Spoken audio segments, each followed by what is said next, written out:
Pemilikan sijil halal antara usaha memantapkan hub halal Sabah. Itu fokus berita dari negeri di bawah Bayu petang ini. Perinciannya bersama Suaran Shah.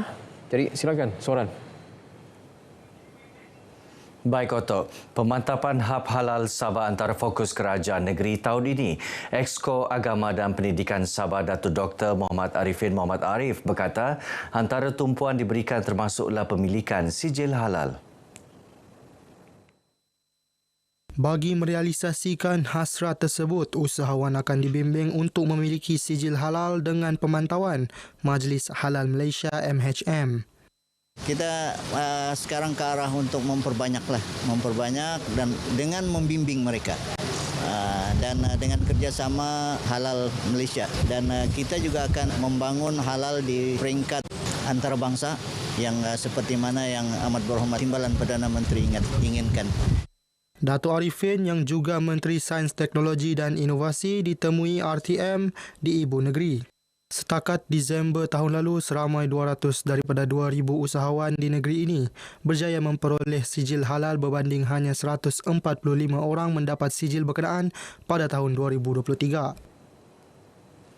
Adun Lumadan Datuk Ruslan Muharram mengalu-alukan arahan Perdana Menteri agar isu mendesak seperti kemiskinan tegar dan tebatan banjir diselesaikan segera. Ini kerana Beaufort merupakan antara daerah paling kerap dilanda banjir. Menurut Datuk Ruslan, beberapa sungai di Dun Lumadan perlu dinaik taraf segera termasuk Sungai Api-Api Kampung Bukau bagi menangani masalah banjir. Kita akan melihat pelaksanaan tempatan banjir yang mana kita melihat ucapan Pemex pada kemarin. Kita akan cuba berbincang dengan pihak JPS daerah Beaufort untuk membantu kepada rakyat kita yang selalu ataupun sentiasa menghadapi banjir ini. Datuk Ruslan yang juga pembantu menteri kepada Ketua Menteri Hal Ehwal Agama ditemui media selepas sesi ziarah bakal haji di Hospital Beaufort. Katanya pembinaan gabion di sekeliling sungai juga akan membantu mengurangkan kos pembersihan yang kerap dijalankan. Di samping menangani masalah banjir, usaha naik taraf Sungai Api-Api Kampung Bukau juga dapat membantu meningkatkan ekonomi penduduk melalui aktiviti pelancongan. Mengenai program ziarah ini, Datuk Ruslan berkata program dimanfaatkan untuk berkongsi pengalaman terutama persediaan ke Tanah Suci. Ia termasuk kepentingan menjaga kesihatan agar urusan haji berjalan lancar. Seramai 120 bakal haji dari daerah Beaufort terpilih menunaikan rukun Islam ke-5 tahun ini. Majlis Kenduri Kesyukuran sempena pelantikan Tun Musa Aman sebagai Yang di-Pertua Negeri Sabah ke-11 berlangsung di kediaman beliau di Kampung Bingkul, Beaufort. Majlis dimulakan dengan solat maghrib berjemaah diikuti bacaan surah Yasin, doa kenduri kesyukuran serta tahlil dan solat isyak berjemaah. Majlis dipimpin oleh Ustaz Ikhwan Azgandi dari Pertubuhan Islam Seluruh Sabah Usia. Jemaah yang hadir turut diraikan dalam jamuan malam. Hadir sama beberapa menteri Kabinet Negeri, pembantu-pembantu menteri, pemimpin masyarakat dan ketua-ketua jabatan negeri dan persekutuan. Turut dirai penghuni Rumah Anak Yatim Al-Aman, Kampung Bingkul, Beaufort. Langkah mandatori mewajibkan penjaja dan peniaga membuat caruman Skim Keselamatan Sosial Pekerjaan Sendiri SKSPS bermula 1 Januari lalu merupakan inisiatif terbaik menyediakan sokongan keuangan sekiranya berlaku bencana kerja.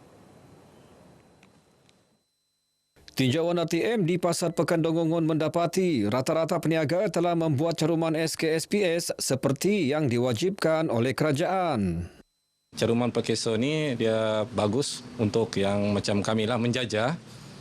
Jadi saya syorkan untuk semua warga-warga penjajah yang bekerja sendiri, ya ini adalah satu inisiatif yang bagus lah. Bagus, memang pun bagus kan Perkeso. Kalau macam ada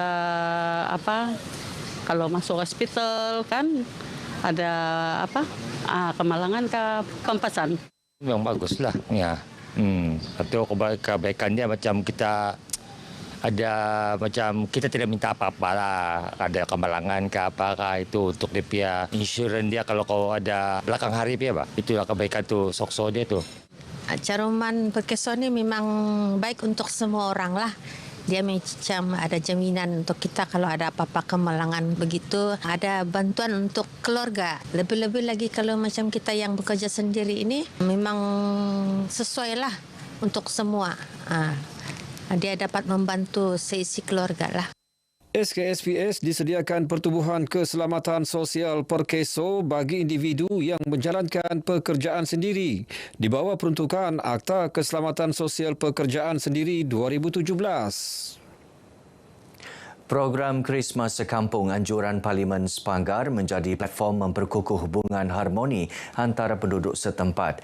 Ia melibatkan 3 kawasan Dewan Undangan Negeri DUN iaitu Karambunai, Darau dan Inanam.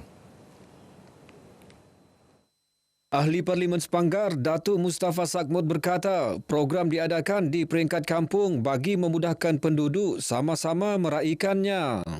Ini adalah tradisi yang kita sudah mulakan di Parlimen Sepanggar ini, di mana kita akan membawa perayaan-perayaan besar kita ke kampung. Walaupun dia peringkat Parlimen Sepanggar, tapi kita bawa ke kampung untuk manfaat lokaliti yang berada di sekitar. Datuk Mustafa yang juga Timbalan Menteri Pendidikan Tinggi ditemui media selepas merasmikan program Krismas Sekampung di Sepanggar. Sambutan perayaan lain juga akan diraikan secara bergilir-gilir di antara kampung di kawasan ini bagi memastikan semua komuniti menikmati kemeriahan perayaan bersama. Kempen derma darah bergerak anjuran Jabatan Perubatan Transfusi Hospital Queen Elizabeth II diteruskan lagi tahun ini. Program pertama diadakan bermula Khamis lalu hingga Ahad ini. Program pertama bermula di Penampang yang diadakan selama 2 hari, berjaya mengumpul 21 unit darah.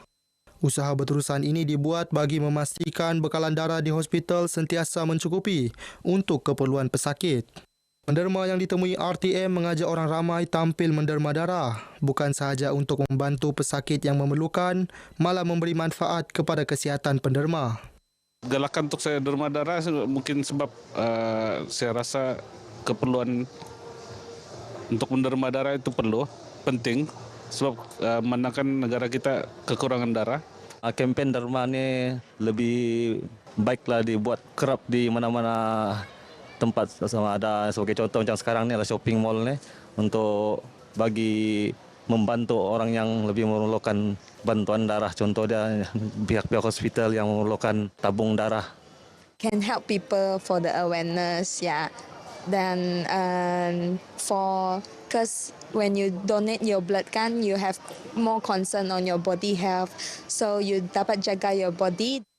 Objektif saya untuk menderma darah adalah untuk memang membantu orang yang sangat-sangat memerlukan lah. And then yang kedua tu untuk kesehatan diri sendiri. Sebab selama saya menderma ni, satu yang saya rasa untuk kesehatan saya dan saya rasa macam lagi positif lah dari banyak aspek. Hari ini, kempen derma darah bergerak ini diteruskan di ITCC Penampang, Suria Sabah dan EG Plaza.